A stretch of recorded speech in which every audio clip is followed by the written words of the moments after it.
here to tell you about the culture of Puerto Rico. Puerto Rico was seemed like an interesting topic to choose. I visited there during like a baseball tournament at one point in time, and only being there a week, I learned a lot of things, and it just really interested me. Kind of what I knew before I even went there. Puerto Rico is an extremely large place to tour, and tourism is like, I think has 30% of their total gross income for the entire territory. First, I'm just going to kind of give you the thing that most people know about Puerto Rico, and then I'm going to go like deeper into population, and then I'll even give you a little bit of history and origins. Just a couple basic facts about Puerto Rico. Like I said before, it's an extremely large place to tour. A lot of people from the United States like to go there. It's a really easy place to go because you don't even need a passport to go there. Actually, you might now, but a couple years ago you did not when I went to play baseball. But due to some terrorism complaints or that stuff, you can't exactly go fly easy anymore. But a couple of common facts is the capital is San Juan. That's actually where I stayed, and it was an extremely beautiful place. And I feel like it's a good mixture of the population and the culture of the entire country. It's actually not a country, it's a territory that the United States owns, and I'll actually get into that a little bit later. The two big languages are Spanish and English, and the reason that it's Spanish is because in, let me get here, 1898 is, actually excuse me, before 1898, Spain had possessed the territory, and so it was nothing but Spanish in the area.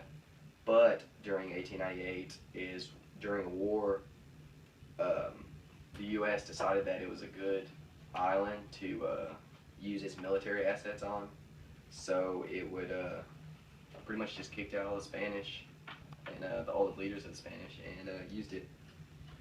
But in a document I found, according to Valerie Resina, the role of political system in the shaping of the island nationalism, the U.S. invaded Puerto Rico, and actually the war was called the Spanish-American War in 1898. My cameraman is laughing extremely hard right now. Puerto Rico, like I said, is declared a U.S. territory since that day. Another interesting thing is Puerto Rico has elected a governor pretty recently to handle national... Stop laughs, keep going. Has elected a government to handle world issues, but the most issues that Puerto Rico handles is with the United States, because although they do most of the trading with us, alongside of many islands around the area, like the Philippines and such. Now that you got a kind of basic understanding of what every typical tourist knows about Puerto Rico, I'm going to kind of get in under. According to the Puerto Rican profile, the majority of the population is Spanish, with English falling slightly behind. Which is actually pretty cool to see how these two nationalities kind of mold and shape together and form to create a unique set of customs and fashions. Being mostly Spanish, I could tell there's a difference obviously between like the United States. It had a resemblance of Texas because obviously Texas is more Spanish dominated state in the United States.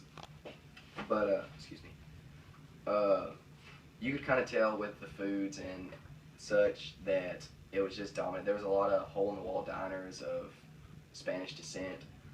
But an interesting thing I found is how many English and American restaurants there were, such as Chili's and Applebee's, and of course McDonald's is everywhere. But it was neat to see that, and many of those restaurants had Spanish dishes that were completely different from America. And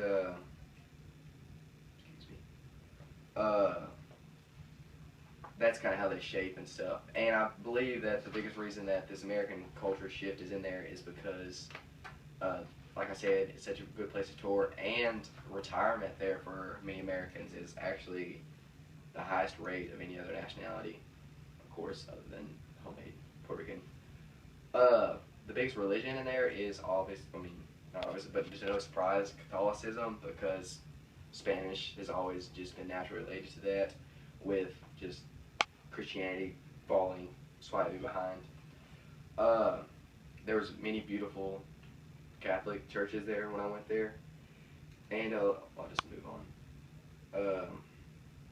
What was interesting to see is in the capital, San Juan, there was always double street signs of both Spanish and English, meaning that there's really no one dominant language there. They just need both languages to communicate properly. And it was a really cool place to see, and I'm just going to kind of conclude up and keep this short. Uh, it was visiting there was interesting, but more researching it, I found out many more things about how different and similar it is to the United States. I'm glad I kind of picked something out and I ventured out to something other than the U.S.